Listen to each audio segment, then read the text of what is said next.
This week on Sweet Ruka, we break out our sea legs with a few new friends. I make discoveries diving on my own. We stumble across a massive telescope and nearly get stuck in our rental car. And we sail through the infamous Sahara dust. We're sailing in a sandstorm! I'm Kate. This is Curtis and Roxy the dog. This is our tiny home, Sweet Ruka. We left everything to sail around the world without going through the canal. You heard me right. Cape Horn and the Cape of Good Hope. Click subscribe and come along for the ride.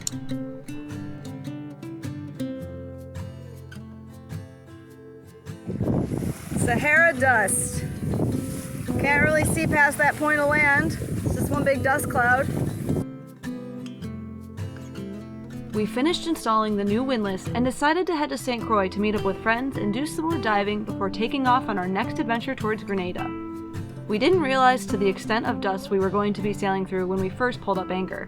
At one point we grabbed our COVID buffs and used them to filter the dust as it was getting harder to breathe. We opted to fly only the genoa to avoid the reddish-brown specks from collecting on the mainsail. We had sailed in fog in Maine before, so we were no stranger to our visibility being limited, and we're grateful for the radar. We're sailing in a sandstorm!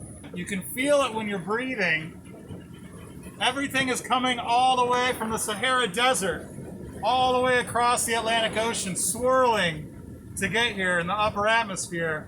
And now you can definitely see it.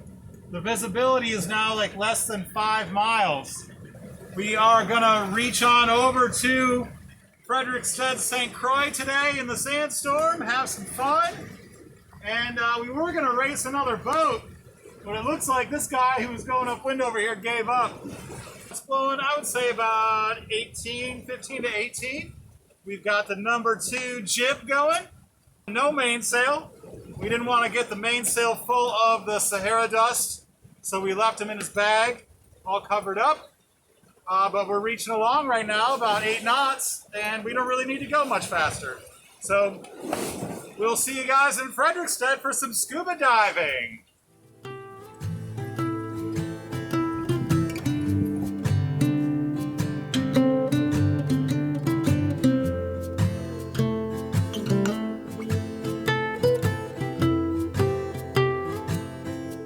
I wish I had taken more pictures of the dust on our canvas and rigging, but I still managed to snap a few shots of the dust on our screens.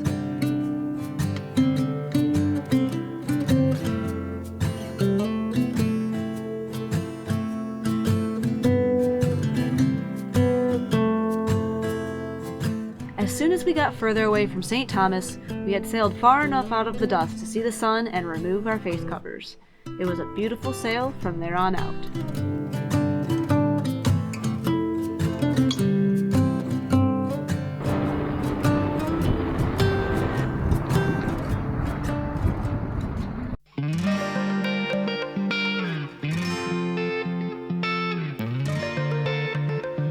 We arrived to Fredriksted to visit the fort, even though it was closed. Roxy needed a walk, and we enjoyed the simplicity of the landscape around us. The fort was built between 1752 and 1760 by Denmark and Norway as a way to defend their agricultural and economic interests in St. Croix. Fort Frederick originally used cannons to help deter pirates and prevent smuggling in the bay. It once served as a police station, jail, court, fire department, public library, and telephone exchange. Now it is used as a museum and also marks the location of Jazz in the Park every 3rd Friday. Knowing that it's not just you, it's me, 'cause I was made to be free.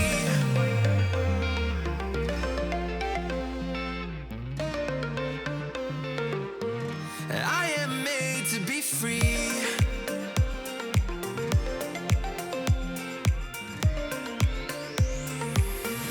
I am made to be free.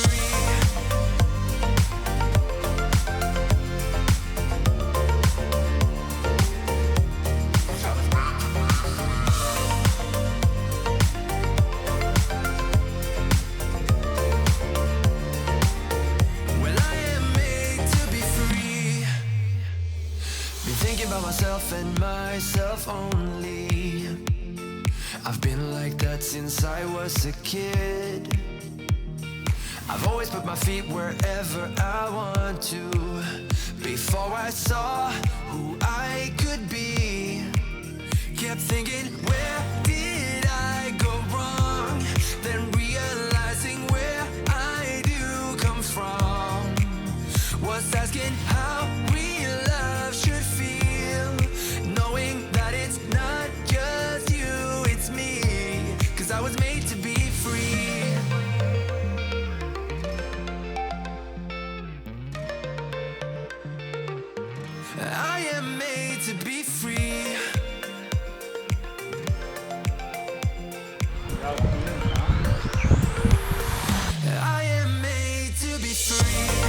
She's like, oh man, this is perfect.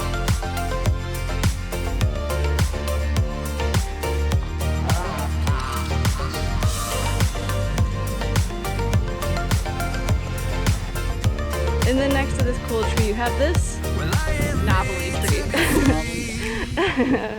No, not you, Kurt, the tree.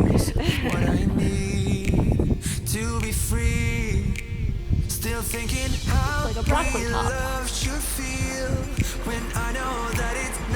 Kurt just said someone wants to go swimming.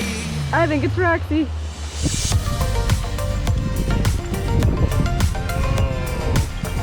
Little Roxy passage.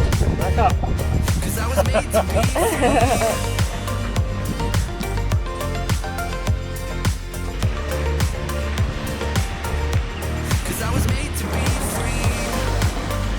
Hi, buddy. Yeah.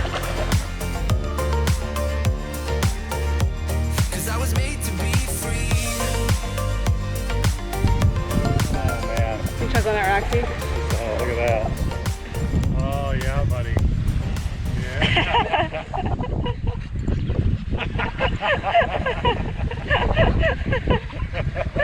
What are you doing? Yeah, huh? What are you doing? Yeah, go rinse off. Yeah. Roxy cooled off, and the next day we decided to make the most of the island by renting a car. This would allow us to see the various landscapes. St. Croix has a desert-like south side, a rainforest middle, and a cliff-filled east side with windward breezes forcing salty waves into the hillside. But before we headed there, we decided to take our little sedan in search of a road called Scenic Drive that was sure to provide amazing views. The only problem? We heard it was a dirt road through the rainforest, but we weren't deterred and tried our best to find it anyway. Hey, we are driving through the rainforest, and we're driving on the left side of the road, as they do in the Virgin Islands, and so far it's been pretty cool down here. We really like the USVIs, so we're going to keep on exploring and hopefully show you some more areas of the island.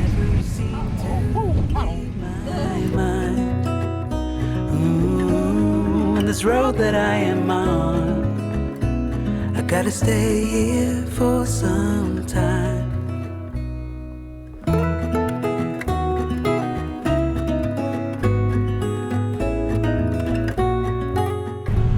It's kind of cool. It's not very busy down here, so it's one of those things where we kind of have a place to ourselves once again. Big pothole. Oh, big pothole. I would go on the other side.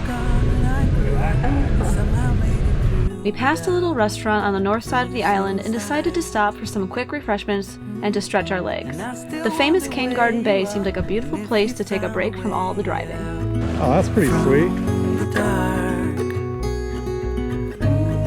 the stories I've been told. Hey guys, how are you doing? We are at Off the Wall. It's in Cane Bay, and we're gonna check it out, have a drink, and it's a pretty beautiful place. There's some epic diving off of here, but the ambiance is really the bomb here, so check it out. Bruises, they come and they go, and we have to try. Cheers! It's strong. 4 types of cruise and rum, baby. When in Rome. Nice.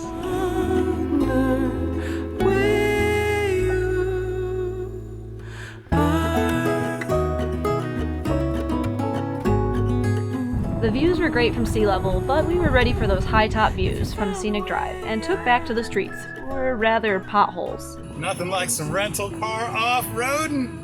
Ford Fiesta, the rock crawling mobile. Just hoping we don't pop a tire. Definitely some good Jeep land or mountain bike trail. Oh, look at this. There we go, down the hill.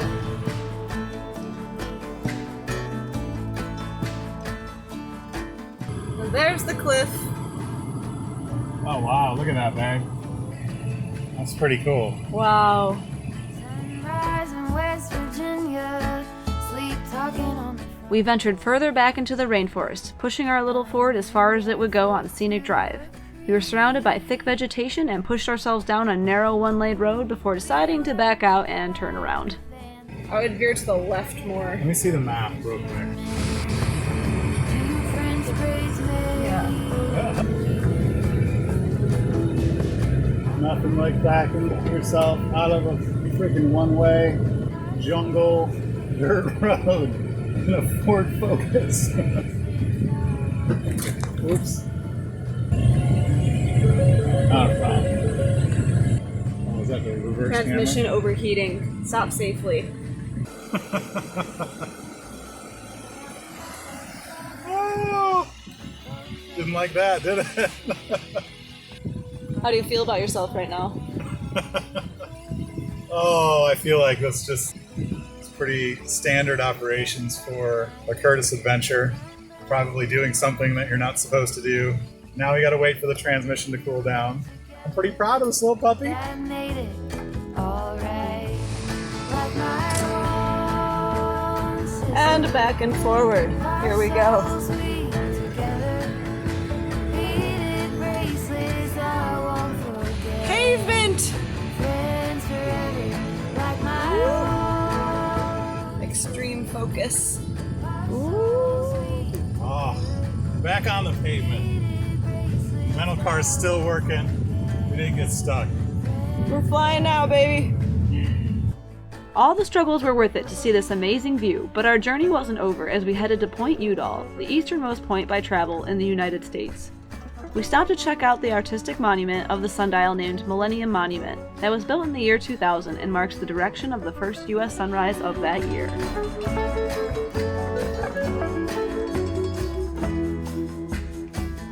Nobody's road is the same. Both of us went our own way. Our hearts had never changed.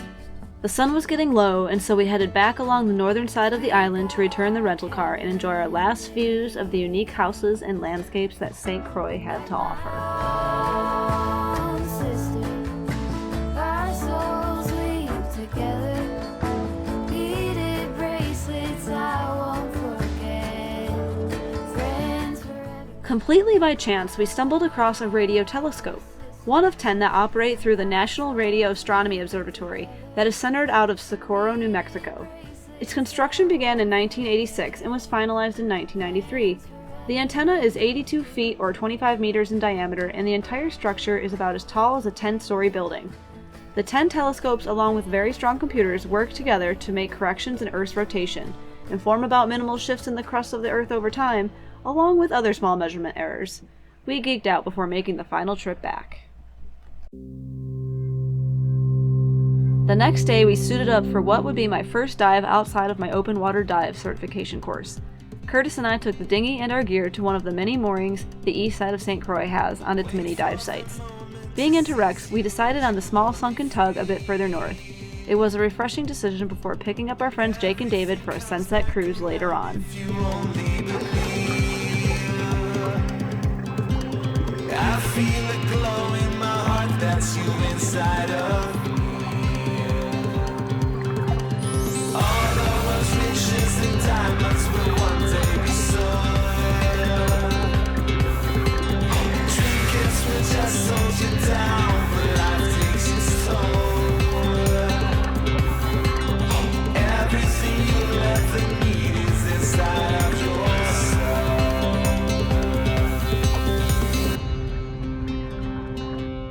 You give me life.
This is nice. We should have other people sail our boat all the time.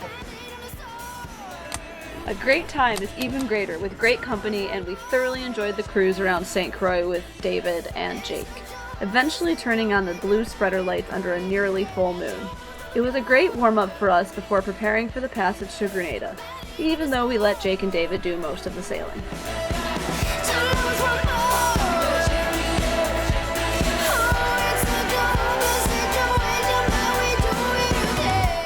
Our time in the USVI had nearly come to an end.